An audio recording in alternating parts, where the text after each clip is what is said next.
Hello, family. Welcome to the Smart Money Teaching, guys. I am Champion Mahawar, your educator. और आज मैं आपके लिए लाई हूँ एक नई सीरीज जिसका नाम है smart money concept for beginners. इस सीरीज में मैंने आपसे शेयर किया है कि स्मार्ट मनी क्या होता है, इम्बैलेंस, आई कैंडल, एम कैंडल क्या होती है, और most important smart money market में कैसे ट्रेड करते हैं और कहाँ पे ट्रेड करते हैं। ये सारी की सारी चीज़ें मैंने इस सीरीज़ में आप लोगों को शेयर करी है। वेल गाइज, एवरी वीक इस सीरीज से रिलेटेड वीडियो इस चैनल पे अपलोड होंगे, तो एवरी वीक आपको नॉलेजेबल सेशन मिलेंगे। बट अगर आपको एवरी वीक वेट नहीं करना है, आपको अभी के भी सारे जो वीडियोस हैं उनका एक्सेस चाहिए, तो हमने इस सीरीज़ की एक मेंटरशिप बना दी है जिसकी लिंक आपको डिस्क्रिप्शन में मिलेगी। जहाँ पे आप जाओगे तो जो भी वीडियो इस सीरीज़ में एवरी वीक अपलोड होंगे उसका एक्सेस आपको अभी के अभी मिल जाएगा, तो आप उसे भी जाकर के चेकआउट कर सकते हो। एंड आज तो हम बात करने वाले हैं स्मार्ट मनी के बारे में। आज के सेशन में मैंने आपसे शेयर किया है कि स्मार्ट मनी होता क्या है। साथ में मैंने आपसे एक इंस्टीट्यूशन की P&L शीट भी शेयर करी है कि एक इंस्टीट्यूशन का एवरी सिंगल ईयर कितना ट्रेडिंग रेवेन्यू होता है, एवरी सिंगल ईयर वो कितना प्रॉफिट मार्केट से निकालते हैं, तो वो भी मैंने आपके साथ शेयर किया है। And in the end of this video मैंने आपको बताया है स्मार्ट मनी का सीक्रेट, कि वो ऐसा क्या करते हैं कि वो मार्केट से इतना बड़ा प्रॉफिट निकालते हैं। तो अगर आपको वो सीक्रेट जानना है तो ये वीडियो आपको एंड तक देखना चाहिए। वेल गाइज, अब हम हमारा सेशन स्टार्ट करते हैं और बात करते हैं स्मार्ट मनी के बारे में। So let's go and talk about smart money. So let's go and talk about today's session. Okay family. So what is smart money? Smart money होता क्या है? तो यहाँ पे मैंने पॉइंट लिखा है, smart money is an entity और group controlling the majority of forex money known as smart money और मार्केट मेकर। स्मार्ट मनी एक एंटिटी होता है या फिर ग्रुप हम बोल सकते हैं जो ज्यादातर फॉरेक्स मनी को कंट्रोल करते हैं, और उन्हीं को हम स्मार्ट मनी और मार्केट मेकर बोलते हैं। एग्जाम्पल के लिए central bank, institution, hedge funds etcetera. Right, तो ये सब स्मार्ट मनी कहे जा सकते हैं। बट सबसे इम्पोर्टेंट रोल जो मार्केट में प्ले करता है उसको हम बोल सकते हैं सेंट्रल बैंक। सेंट्रल बैंक ज्यादातर मार्केट को कंट्रोल करता है रेदर देन अदर पीपल। जितना तो इंस्टीट्यूशन, हेज फंड, ब्रोकर्स भी नहीं करते जितना कि सेंट्रल बैंक करता है। अब ऐसा क्यों, सेंट्रल बैंक ज्यादातर कंट्रोल क्यों करता है, what is the reason behind it. तो चलिए इसकी बात करते हैं कि अब स्मार्ट मनी मार्केट को कंट्रोल करते कैसे हैं। ओके, तो यहाँ पे देखिए, how smart money controls the forex market. तो यहाँ पे पहला पॉइंट मैंने लिखा है, they can control market movements by controlling interest rate, inflation rate, supply and demand of money, etc. Right, तो जैसे कि मैंने बोला सेंट्रल बैंक ज्यादातर मार्केट को कंट्रोल करते हैं, तो वो किस तरीके से करते हैं, क्योंकि सेंट्रल बैंक, सबसे पहले मैं सेंट्रल बैंक आपको बताती हूँ। राइट, तो हर एक कंट्री का एक ही सेंट्रल बैंक होता है। राइट, जैसे इंडिया है तो उसका एक ही सेंट्रल बैंक है, सेंट्रल बैंक ऑफ इंडिया, जिसको हम रिजर्व बैंक के नाम से भी जानते हैं। ऑफकोर्स बाकी और भी बैंक के छोटे छोटे बैंक जिनको हम कॉमर्शियल बैंक बोल सकते हैं, पर पूरी कंट्री में एक बैंक ऐसा होता है जो पूरी कंट्री की करेंसी को संभालता है, और उसको हम बोलते हैं सेंट्रल बैंक। तो सेंट्रल बैंक ऑफ इंडिया पूरी की पूरी कंट्री की करेंसी को संभालेगा, करेंसी की इंटरेस्ट रेट, इन्फ्लेशन रेट को संभालेगा, साथ में supply and demand of money, पूरी की पूरी कंट्री में कितना मनी प्रिंट होगा, कितने आईएनआर प्रिंट होंगे, कितने आईएनआर का सप्लाई एंड डिमांड होगा, वो भी सेंट्रल बैंक ही संभालता है। राइट, तो I can say central bank पूरी कंट्री की करेंसी को कंट्रोल करता है। इसी तरीके से अमेरिका का भी एक सेंट्रल बैंक होगा जिसको बोलते हैं सेंट्रल बैंक ऑफ अमेरिका, जो अमेरिका की पूरी करेंसी को कंट्रोल करता है। राइट, तो इस तरीके से हर एक कंट्री का एक पर्टिकुलर सेंट्रल बैंक होता है, बाकी सारे बैंक कॉमर्शियल बैंक कहे जाते हैं।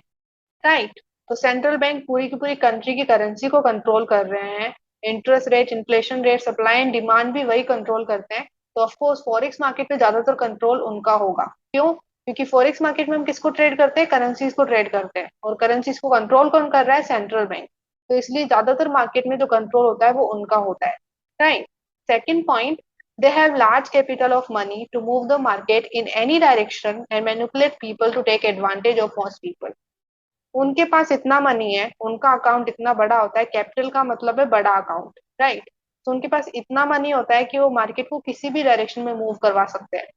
राइट, तो मार्केट में जो ज्यादातर मूवमेंट होती है वो ज्यादातर मार्केट मेकर के कारण होती है, स्मार्ट मनी के कारण होती है। राइट, साथ में ही manipulate people to take advantage of most people. अब मैनिपुलेट का क्या मतलब है, मैनिपुलेट का मतलब है लोगों का स्टॉप लॉसेस हिट करना और उनके लॉस करके अपना प्रॉफिट करना। राइट, तो ये पूरा का पूरा एक प्रोसेस होता है स्मार्ट मनी का। तो बहुत सारे लोग मार्केट में मैनिपुलेट होते हैं, बहुत सारे लोगों का लॉस होता है, वो कौन कर रहे होते हैं, स्मार्ट मनी।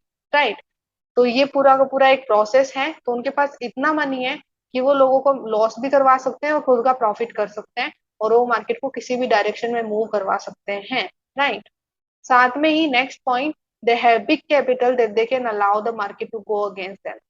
मतलब कि अगर मार्केट इनका खुद का लॉस कर रहा है, स्मार्ट मनी का खुद का लॉस हो रहा है, तो भी इनको फर्क नहीं पड़ेगा, ये अपना प्रॉफिट ही करने वाले हैं, राइट। तो स्मार्ट मनी अगर खुद का भी लॉस कर रहे हैं तो भी इनके अकाउंट पे कोई असर नहीं आने वाला, ये ओवरऑल प्रॉफिट में रहने वाले हैं।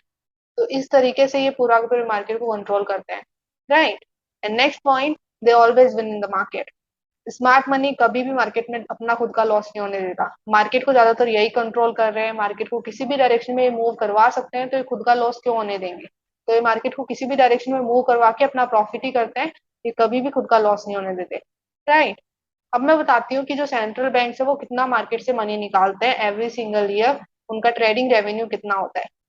तो आपको पता चलेगा कि सेंट्रल बैंक रोज कितना मनी मार्केट से निकालते हैं, एवरी सिंगल ईयर कितना ट्रेडिंग रेवेन्यू वो मार्केट से निकालते हैं, कितना प्रॉफिट होता है उनका, राइट। तो यहाँ पे देखिए, यहाँ पे जो ये ग्राफ है, ये सेंट्रल बैंक ऑफ अमेरिका का एनुअल रिपोर्ट का ग्राफ है, जहाँ पे वो ट्रेडिंग रेवेन्यू बता रहे हैं, राइट। एक साल का ट्रेडिंग रिलेटेड रेवेन्यू, जो उनका एक साल का ट्रेडिंग रेवेन्यू होता है उसको शो कर रहा है ग्राफ, राइट। तो इसको मैं आपको यहाँ पे बताने वाली हूँ, क्योंकि यहाँ पे थोड़ा सा ये ब्लर है, राइट। तो आपको इश्यू होगा समझने के लिए, तो इसको हम समझते हैं। तो यहाँ पे मैंने इसको अच्छे से ड्रॉ कर रखा है, राइट। तो ये सेंट्रल बैंक ऑफ अमेरिका का एनुअल रिपोर्ट है, एक साल में वो कितना ट्रेडिंग से प्रॉफिट निकालते हैं वो यहाँ पे शो हो रहा है, राइट। और यहाँ पे 2 साल का है, 2020 का और 2021 का। और यहाँ पे जो ब्लू लाइन है वो 2020 के ग्राफ को शो कर रही है, और जो ग्रीन लाइन है वो 2021 के, ओके। अब यहाँ पे नंबर ऑफ डेज है कि ट्रेडिंग डेज उनके कितने हैं, और उन ट्रेडिंग डेज में कितने ट्रेडिंग डेज में उनका कितना लॉस हो रहा है और कितना प्रॉफिट हो रहा है, वो यहाँ पे डॉलर इन मिलियन में शो हो रहा है। तो मतलब कि यहाँ पे 100 लिखा हुआ है, तो वो $100 नहीं है, वो $100 मिलियन है, राइट। तो उनका रेवेन्यू कितना वो प्रॉफिट निकाल रहे हैं, और उनके कितने ट्रेडिंग डेज में कितना प्रॉफिट हो रहा है, राइट। तो वो यहाँ पे शो हो रहा है। तो अब यहाँ पे देखिए, 100 से लेके $75 मिलियन का लॉस। अब यहाँ पे देखो 2020 की एक छोटी सी लाइन आ रही है, 2021 की कोई भी ग्रीन लाइन यहाँ पे नहीं है, राइट। तो मतलब कि 2020 में एक ही ऐसा दिन होगा बेयरली जहाँ पे उनका इतना लॉस हुआ हो। साथ में ही आगे देखे तो यहाँ पे भी सेम सिनेरियो ही है, यहाँ पे भी 2020 में एक ही दिन ऐसा होगा, अप्रोक्सीमेट एक बोल सकते हैं हम, जहाँ पे उनका इतना लॉस हुआ 50 से लेकर के $75 मिलियन का। और 2021 में यहाँ पे एक भी लाइन नहीं है, मतलब एक भी ऐसा ट्रेडिंग डे नहीं है जहाँ पे उनका इतना बड़ा लॉस हुआ हो, राइट। फिर यहाँ पे आए तो हम, तो यहाँ पे देखो 2020 में कोई भी यहाँ पे ब्लू लाइन नहीं आ रही है, तो ये मतलब कि 2020 में कोई भी ऐसा दिन नहीं है जहाँ पे उनका 25 से लेकर के $50 मिलियन के बीच में कोई लॉस हुआ हो। और 2021 में एक दिन होगा बेयरली अप्रोक्सीमेट जहाँ पे उनका इतना लॉस हुआ हो, राइट। फिर यहाँ पे देखे तो हम, तो यहाँ पे देखो अप्रोक्सीमेट 2020 में ये 10 दिन के इक्वल है, राइट, 10 या 11 दिन के इक्वल है, जहाँ पे उनका 0 से लेके $25 मिलियन का लॉस हुआ हो। और वहीं पे 2021 में इसको हम 15 या 16 ले सकते हैं, जहाँ पे उनका 0 से $25 मिलियन के बीच में लॉस हुआ हो, राइट। तो यहाँ पे आप देखोगे जो लॉस वाला पार्ट है उसमें उनके ट्रेडिंग डेज बहुत कम है, बेयरली उनका ट्रेडिंग डेज है यहाँ पे जहाँ पे उनका इतना बड़ा लॉस हो रहा हो, राइट। यहाँ पे देखो ट्रेडिंग डेज कितने कम है लॉस वाले एरिया में। अब यहाँ से प्रॉफिट स्टार्ट हो रहा है, तो आप देखो ट्रेडिंग डेज कितने ज्यादा है प्रॉफिट में, राइट। तो यहाँ पे देखो 0 से $25 मिलियन का प्रॉफिट। तो यहाँ पे 2020 में ऑलमोस्ट कह सकते हैं कि ये 30 के इक्वल है, 30-31 दिन के इक्वल है अप्रोक्सीमेट, जहाँ पे उनका 0 से $25 मिलियन के अंदर प्रॉफिट हो रहा है। और 2021 में इसको हम कह सकते हैं 40 to 41 के आसपास, जहाँ पे उनका 0 से $25 मिलियन के बीच में प्रॉफिट हो रहा है। फिर यहाँ पे देखो 2020 में उनके कम से कम 98-97 के आसपास दिन है जहाँ पे उनका 25 से लेके $50 मिलियन का प्रॉफिट हुआ है। और 2021 में 100 डेज के आसपास दिन है जहाँ पे उनका इतना प्रॉफिट हो रहा है, राइट। और यहाँ पे देखें तो यहाँ पे 2020 में कम से कम कह सकते हैं ये 80 दिन के इक्वल होंगे, 80 के अप्रोक्सीमेट होंगे, जहाँ पे उनका 50 से लेकर के $75 मिलियन का प्रॉफिट हो रहा है। और 2021 में ये कम से कम 72 और 71 दिनों के आसपास है, जहाँ पे उनका 50 से लेकर के $75 मिलियन का प्रॉफिट हो रहा है, राइट। यहाँ पे आए तो यहाँ पे देखो, यहाँ पे ये जो दिन है ये अप्रोक्सीमेट होंगे 22 या 21 दिन के आसपास 2020 में, तो मतलब 2020 में 22 या 21 दिन ही है जिनके अंदर अंदर उनका इतना बड़ा प्रॉफिट हो रहा है, 75 से लेकर के $100 मिलियन का प्रॉफिट।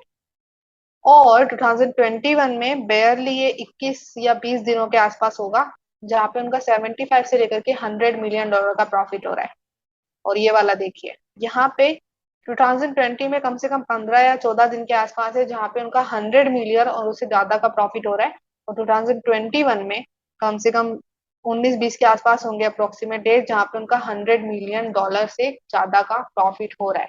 तो यहाँ पे देखो, जहाँ पे प्रॉफिट है वहां पे ट्रेडिंग डेज ज्यादा है, और जहाँ पे लॉस है वहां पे बेयरली उनका कोई ना कोई ऐसा ट्रेडिंग डे होगा जहाँ पे उनका इतना बड़ा लॉस हुआ हो। तो यहाँ पे आप देख सकते हो कि उनके प्रॉफिट डेज कितने ज्यादा हैं और उनके लूजिंग डेज बहुत कम। राइट। सबसे इंपॉर्टेंट बात ये भी है कि देखो यहाँ पे 100 डेज के अंदर अंदर उन्होंने ट्रेड करी है, मतलब कि वो एक साल में पूरे साल ट्रेड नहीं करते, वो सिर्फ 100 डेज के अंदर अंदर की उनके ट्रेड होते हैं, मतलब 100 डेज ही उनके ट्रेडिंग डेज। तो आप देख सकते हो कि वो ट्रेडिंग भी कम कर रहे हैं, 100 डेज है उनके ट्रेडिंग डेज, तो मतलब कि वो ट्रेडिंग भी कम कर रहे हैं, ट्रेडिंग कम कर रहे हैं और वो इतने कम दिनों में इतना बड़ा प्रॉफिट मार्केट से निकाल रहे हैं। राइट। उनका लॉस भी कम है, यहाँ पे आप देखोगे तो लॉस वाले एरिया में उनके बहुत कम है जहाँ पे उनका इतना लॉस हो रहा हो, बहुत कम ट्रेडिंग डेज है उनके। और प्रॉफिट वाले एरिया में इतने सारे ट्रेडिंग डेज है जहाँ पे उनका इतना बड़ा बड़ा प्रॉफिट हो रहा है। और ये वाला और भी इंपॉर्टेंट है कि उनके 15-20 दिनों में ही $100 मिलियन से ज्यादा का प्रॉफिट हो रहा है। राइट।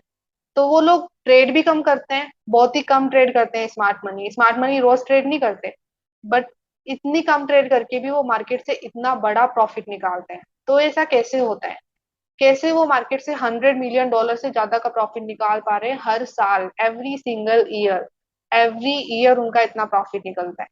तो रीजन क्या है इसके पीछे कि वो इतना प्रॉफिट मार्केट से निकाल पा रहे हैं, तो चलिए अब मैं उसका रीजन बताती हूँ। राइट। तो यहाँ पे देखिए, why smart money always win, smart money हमेशा विन क्यों करते हैं, कैसे वो मार्केट से हर साल इतना मनी निकालते हैं। तो यहाँ पे पहला पॉइंट है risk management and risk mitigation. I can say this is the secret of market makers. Right. बहुत सारे लोग रिस्क मैनेजमेंट रिस्क मिटिगेशन पे फोकस नहीं करते हैं, बट आई कैन से जो मार्केट में बड़े प्लेयर्स है, बिग प्लेयर्स हैं, स्मार्ट मनी है, वो इन पे फोकस करता है। सबसे मेजर फोकस स्मार्ट मनी का इस पे होता है कि वो अपने रिस्क को कैसे मैनेज करे और रिस्क को मिटिगेट कैसे करे। रिस्क मिटिगेशन का मतलब है रिस्क को कम करना। तो स्मार्ट मनी हमेशा अपने रिस्क को कम करने का सोचते हैं। राइट। क्योंकि वो जानते हैं रिस्क कम हुआ तो रिवॉर्ड खुद ब खुद हाई हो जाएगा। तो आई कैन से ये सीक्रेट होता है उनका। राइट। तो जैसे कि मैंने सेकंड पॉइंट में लिखा है, market makers focus on lower their risk and higher their rewards. Market makers का सबसे पहला फोकस होता है कि रिस्क को कम से कम कैसे करें और रिवॉर्ड खुद ब खुद हाई हो जाएगा।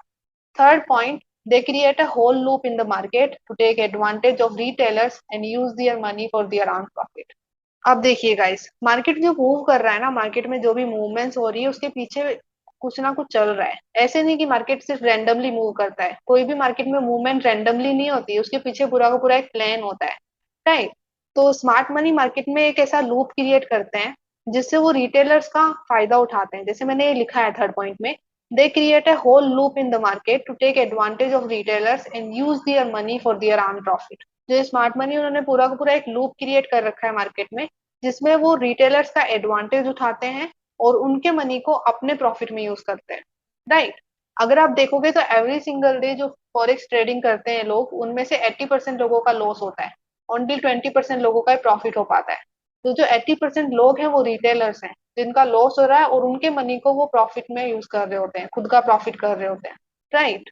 तो जैसे कि आपने ये सुना होगा, क्योट बहुत फेमस है वॉरेन बफेट का, कि मार्केट में जो मनी है वो इम्पेशेंट ट्रेडर से पेशेंट ट्रेडर्स की तरफ ट्रांसफर होता है।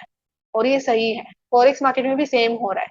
जो इम्पेशेंस लोग हैं उनका मनी पेशेंस लोगों की तरफ ट्रांसफर किया जा रहा है। तो आपको एक पेशेंस ट्रेडर बनना है। अगर आप इम्पेशेंट ट्रेडर हो तो आप भी अपना लॉस करवाओगे, आप भी मैनिपुलेशन का पार्ट बनोगे। राइट। स्मार्ट मनी क्या करता है, इम्पेशेंट ट्रेडर्स का मनी पेशेंस ट्रेडर्स की तरफ ट्रांसफर करता है। इम्पेशेंट ट्रेडर्स का लॉस होता है और उनका ही मनी वो अपने प्रॉफिट में यूज करते हैं, साथ में जो पेशेंस ट्रेडर्स है उनको भी उनका प्रॉफिट मिलता है। तो इस तरीके से पूरी प्रोसेस होती है। और ऐसा कैसे होता है, ये पूरी की पूरी प्रोसेस क्या है, किस तरीके से इम्पेशेंट ट्रेडर्स का मनी पेशेंस ट्रेडर्स की तरफ ट्रांसफर हो रहा है और आप किस तरीके से इसको समझ सकते हो, वही मैं आपको आगे आने वाले वीडियोस में समझाऊंगी। साथ में एक पूरा का पूरा कोर्स रेडी है स्मार्ट मनी पे, जिसकी लिंक आपको डिस्क्रिप्शन में मिल जाएगी, तो आप उस कोर्स पे भी जा सकते हो, जहाँ पे आपको पर्सनल मेंटरशिप भी मिलेगी, जहाँ पे आपको मीटिंग्स भी मिलेगी, जहाँ पे आप मीटिंग में ज्वाइन हो सकते हो, क्वेश्चनिंग कर सकते हो, राइट। तो आप उस पर भी जाकर के उस कोर्स को चेक कर सकते हो, जहाँ पे आपको स्मार्ट मनी किस तरीके से लोगों को मैनिपुलेट कर रहा है, किस तरीके से उनका एडवांटेज उठा रहा है, और किस तरीके से आप स्मार्ट मनी से कनेक्ट होकर के स्मार्ट मनी के साथ चल करके अपना प्रॉफिट कर सकते हो, राइट। वो सारी की सारी इंफॉर्मेशन आपको उस कोर्स में मिल जाएगी, right. Next point, if you want to win in this market then you need to learn and understand the mindset of the market maker or smart money। अगर आपको इन मार्केट में विन करना है तो आपको स्मार्ट मनी का mindset समझना ही होगा। स्मार्ट मनी कोई स्ट्रेटेजी नहीं है, राइट, जैसे पैटर्न्स इंडिकेटर्स ऐसा कुछ नहीं है। स्मार्ट मनी माइंडसेट है। माइंडसेट है ऑफ मार्केट मेकर, जो मार्केट को क्रिएट कर रहे हैं, जो मार्केट में मूवमेंट्स कर रहे हैं, उनका माइंडसेट कैसा है, वो क्या सोच रहे हैं, वो हर एक पॉइंट पे क्या करते हैं, राइट। सिंपली समझना कि मार्केट मेकर की क्या प्रोसेस होती है, जैसे कि मैंने बताया होल लूप, उन्होंने एक पूरी की पूरी लूप क्रिएट कर रखी है, राइट। तो वो उसको हमको समझना है कि वो क्या करते हैं मार्केट में ऐसा, और उनके साथ कनेक्ट होकर के, उनके साथ जुड़ करके हम किस तरीके से अपने आपको एक बार बहुत बड़ा प्रॉफिट दे सकते हैं इनकी तरह। जैसे कि ये $100 मिलियन निकालते हैं मार्केट से, तो हम इनके साथ जुड़ करके ऑफकोर्स हम भी प्रॉफिट गेट कर सकते हैं बड़े बड़े, राइट। तो आपको इनका माइंडसेट समझना पड़ेगा, क्योंकि जैसे कि मैंने बताया फॉरेक्स मार्केट को ज्यादातर यही लोग कंट्रोल करते हैं। तो अगर आपको इनका माइंडसेट ही नहीं पता तो आप नहीं कर पाओगे अच्छा फॉरेक्स में। तो अगर आपको फॉरेक्स मार्केट में मास्टरी करनी है तो आपको इनको समझना ही पड़ेगा कि ये मार्केट में क्या कर रहे हैं। तो ये था स्मार्ट मनी का इंट्रोडक्शन। आई होप आपको समझ में आया हो। Okay family, so that's it for today session. I hope आपको आज के वीडियो से वैल्यू मिली हो। अगर आपको आज के वीडियो से वैल्यू मिली है so give it a like. और आपको सेशन कैसा लगा या फिर आपका कोई भी क्वेश्चन या डाउट है तो आप हमें वो कमेंट सेक्शन में बता सकते हो, जिसके सॉल्यूशन हम आपको देंगे। वेल गाइज, अगर आपको लगता है कि ये वीडियो किसी की हेल्प कर सकता है तो इस वीडियो को लोगों के साथ शेयर कीजिए, बिकॉज शेयरिंग इज़ केयरिंग। और अगर आप इस चैनल पर नए हो तो इस चैनल को सब्सक्राइब करना मत भूलना, क्योंकि आगे भी इस सीरीज से रिलेटेड बहुत सारे वीडियोस आने वाले हैं, ताकि आप उन्हें मिस ना करो। तो चैनल को अभी के भी सब्सक्राइब कर दीजिए। वेल, अब हम मिलते हैं हमारे नेक्स्ट सेशन में। तब तक के लिए bye bye and have a blessed day guys. Thank you so much for watching whole video. Bye bye.